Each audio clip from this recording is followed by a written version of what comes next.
নমস্কার বন্ধুরা, আপনারা দেখতে পাচ্ছেন আপনাদের প্রিয় ইউটিউব চ্যানেল অল টাইপস চ্যানেলে সবাইকে স্বাগত জানাই। আজকের মূলত ডিবিটি লিঙ্ক কাদের করা আছে বা কাদের করা নেই সেটা কিভাবে চেক করবেন, আবার যদি কারো করা না থাকে তাহলে নতুন করে ডিবিটি লিঙ্কটা করবেন। আর যদি কারো করা থাকে, অন্য ব্যাংকে করানো আছে আবার অন্য ব্যাংকে ট্রান্সফার করবেন, সেই বিষয় নিয়েও আমি আলোচনা করব আর দেখায় দেব কিভাবে করতে হয়। তাহলে চলুন বেশি দেরি না করে শুরু করা যাক আজকের এই ভিডিওটি। তবে একটা কথা বলি, সবাই ভিডিওটি স্কিপ করে দেখবেন না, এটাই অনুরোধ রইল। যেহেতু ব্যাংক সংক্রান্ত বিষয় একটু দেখে শুনে ফিল আপ করতেই হবে। তাহলে শুরু করা যাক। প্রথমে প্লে স্টোরে আসবেন। প্লে স্টোরে এসে সার্চ করবেন UMANG। সার্চ করলেন, সার্চ করার পরে যে প্রথমে যে অ্যাপসটি দেখা যাচ্ছে সেটা ওপেন করবেন।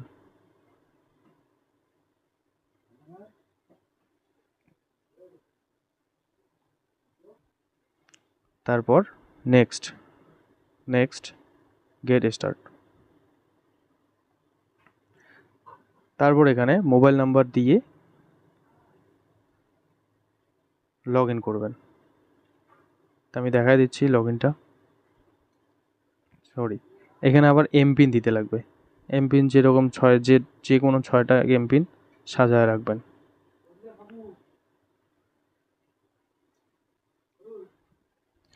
তারপর কন্টিনিউ।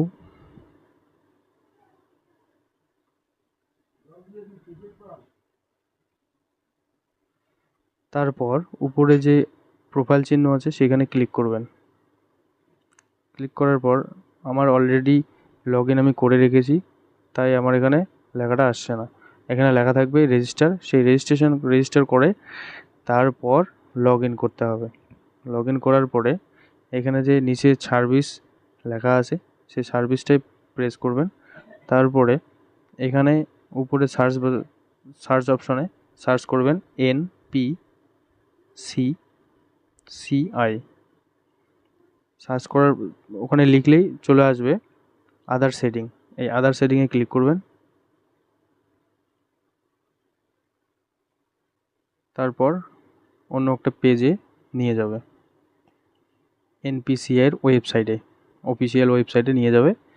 নিয়ে যাওয়ার পর তারপরে আপনারা চেক করবেন, এখানে লেখা আছে আধার ম্যাপ স্ট্যাটাস।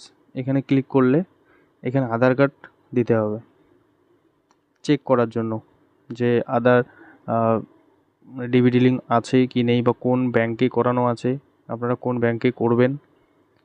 তাহলে আমি আধার কার্ডটা ফিল করে তারপর দেখাচ্ছি।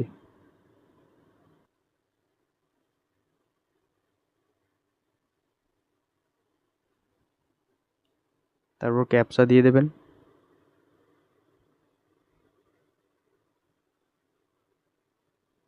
তারপর চেক স্ট্যাটাস। এখানে আধার কার্ডে যে মোবাইল নাম্বারটা লিঙ্ক করানো আছে সেই মোবাইল নাম্বারে ওটিপি যাবে।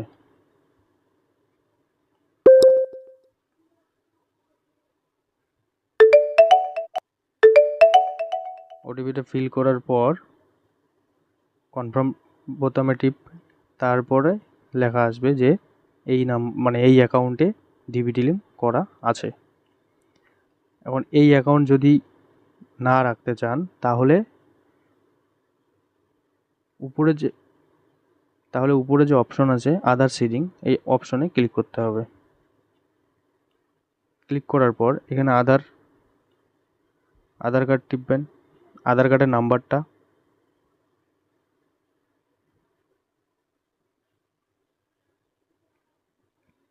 তারপর সিডিং বলে একটা অপশন আছে সেই সিডিং, তারপর কোন ব্যাংকে করবেন। আপাতত সার্ভারটা খারাপ চলছে, এখানে যে ব্যাংকটি ক্লিক করবেন, যে ব্যাংকটিতে ডিবিটি লিঙ্ক করবেন সেই ব্যাংকটি সিলেক্ট করার পর এইখানে যে 3 নম্বর অপশন আছে সেই 3 নম্বর অপশনটা ক্লিক করার পরে এখানে যে ব্যাংকটার মধ্যে ডিবিটি লিঙ্ক করবেন সেই ব্যাংকটির account number, confirm account number, তারপর টিক মার্ক করে ক্যাপচা দিয়ে সাবমিট করার পরে ওটিপি একটা আসবে, সেই ওটিপি ফিল করে দিলেই হয়ে গেল ডিবিটি লিঙ্ক। তা এই হচ্ছে ভিডিওটি ভালো লাগলে লাইক, কমেন্ট, শেয়ার করে রাখবেন। আর এরকম ভিডিও সবার আগে পেতে সাবস্ক্রাইব করে পাশে থাকা বেল আইকনটি প্রেস করে রাখবেন আর অল নোটিফিকেশন অন করে রাখবেন। আর যদি কোনো বিষয়ে ভিডিও যদি লাগে তাহলে আমাকে কমেন্টে জানাবেন। ধন্যবাদ সবাইকে, দেখা হচ্ছে নেক্সট ভিডিওতে।